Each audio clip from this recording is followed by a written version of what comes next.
అండి, నా పేరు doctor Vivek Nodi, MD consultant vision, Kashi hospital, Vizianagaram. ఇవాళ మరికొన్ని మిత్స్ అండ్ ఫ్యాక్ట్స్ గురించి మాట్లాడుకుందాము. ఫస్ట్ వచ్చేప్పటికి ఎక్సర్సైజ్.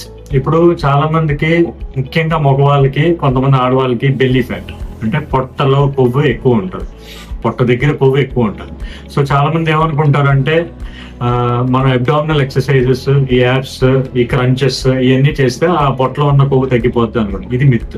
ఫ్యాక్ట్ ఏంట్రా అంటే అబ్డామిన్ లో అనేది ఒక మజిల్ ఉంటుంది. సో ఆ మజిల్ పైన ఫ్యాట్ లేయర్ ఎక్కువ డిపాజిట్ అయ్యింది. మనం ఓవరాల్ గా ఏ ఎక్సర్సైజ్, క్యాలరీస్ బర్న్ చేసే ఎక్సర్సైజెస్, అది జిమ్మింగ్ కావండి, రన్నింగ్ కావండి, స్విమ్మింగ్ కావనండి, వాకింగ్ కావనండి, సైక్లింగ్ కావనండి, ఏం చేసినా క్యాలరీస్ బర్న్ అవుతాయి. ఆ క్యాలరీస్ బర్న్ అయినప్పుడు ఈ ఫ్యాట్ సెల్స్ ఏదైతే అబ్డామిన్ లో ఫ్యాట్ సెల్స్ స్టోర్ అవుతాయో అవి బర్న్ అయ్యి మనకి పొట్టలో ఉన్న కొవ్వు తగ్గిద్ది. అంతే మాత్రాన యాప్స్ ఒక్కటి చేస్తే పొట్టలో కొవ్వు తగ్గిపోద్ది అని అనుకోవద్దు. సో మిత్ నెంబర్ 2 వచ్చేపాటికి, ఆడవాళ్ళు ముఖ్యంగా ఇప్పుడు స్ట్రెంగ్త్ ఎక్సర్సైజెస్ చేస్తే కండ వచ్చేస్తుంది, వాళ్ళకి బైసెప్స్ పెరిగిపోద్ది, చాలా కొంచెం హాట్ గా కనిపిస్తుంది. ఇది మిత్ అండి. ఫ్యాక్ట్ ఏంట్రా అంటే లేడీస్ కి, జెంట్స్ కి, అంటే మగవాళ్ళకి ఆడవాళ్ళకి తేడా ఏంటంటే మగవాళ్ళకి టెస్టోస్టెరాన్ హార్మోన్ లెవెల్స్ ఎక్కువ ఉంటాయి.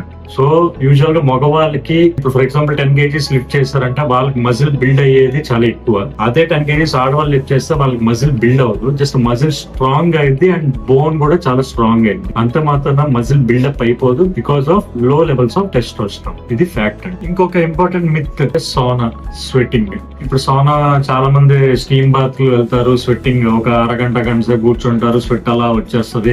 సో దానివల్ల కొవ్వంతా కరిగిపోద్ది, బాడీలో డీటాక్సిఫై అయిపోద్ది, పోర్స్ అని అనుకుంటారు. బట్ ఇది మిత్. ఫ్యాక్ట్ ఏంట్రా అంటే సోనా స్వెట్టింగ్ వల్ల వెయిట్ లాస్ అవ్వరండి, స్వెట్టింగ్ వల్ల డీటాక్సిఫై అయిపోదు. సో దీనివల్ల వచ్చే బెనిఫిట్స్ ఏంటో చెప్తాను. పాయింట్ 1 వచ్చేప్పటికి, మన సోనా ఈ స్టీమ్ బాత్ చేసినప్పుడు వేడి టెంపరేచర్, హీట్ తగులుతుంది మన బాడీకి. మన బాడీకి హీట్ తగినప్పుడు మన హార్ట్ రేట్ పెరుగుతుంది.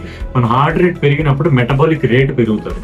మెటబాలిక్ రేట్ పెరగడం వల్ల మన ఒంట్లో క్యాలరీస్ బర్న్ అవుతాయి, దాని వల్ల ఫ్యాట్ సెల్స్ తగ్గుతాయి. అంతే తప్ప స్వెట్టింగ్ వల్ల ఫ్యాట్ సెల్స్ తగ్గిపోవు. పాయింట్ నెంబర్ 2, స్వెట్టింగ్ వల్ల డీటాక్సిఫికేషన్ జరగదండి.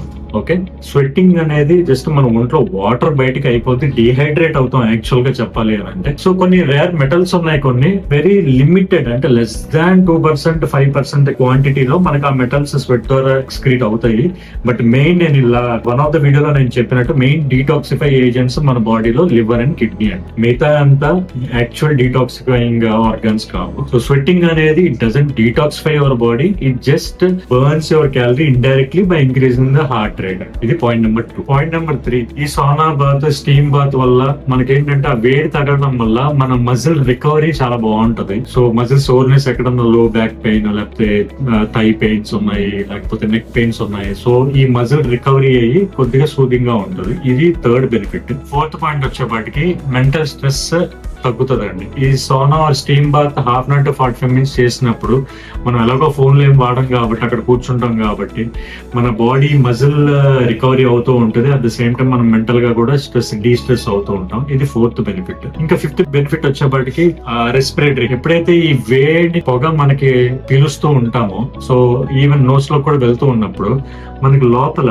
సైనసెస్ అన్నట్టు, ఓకే, ఆ సైనసెస్ అనేవి క్లియర్ అవుతాయి. సైనసెస్ అనేవి బాగా క్లియర్ అయ్యి, సో లోపల ఏమైనా డెడ్ టిష్యూ అని ఉంటే కూడా అది గ్రాడ్యువల్ గా ఓపెన్ అప్ అయిపోద్ది.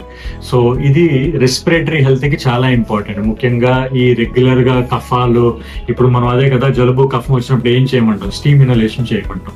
సో దట్ ఆ సైనసెస్ ఓపెన్ అయ్యి మనకి ఇమ్యూనిటీ, బ్లడ్ సర్క్యులేషన్ బాగా పెరిగి, సో ఇమ్యూనిటీ సెల్స్ ఆ ఏరియాకి బాగా రీచ్ అయ్యి it will kill the dead tissue and the viruses.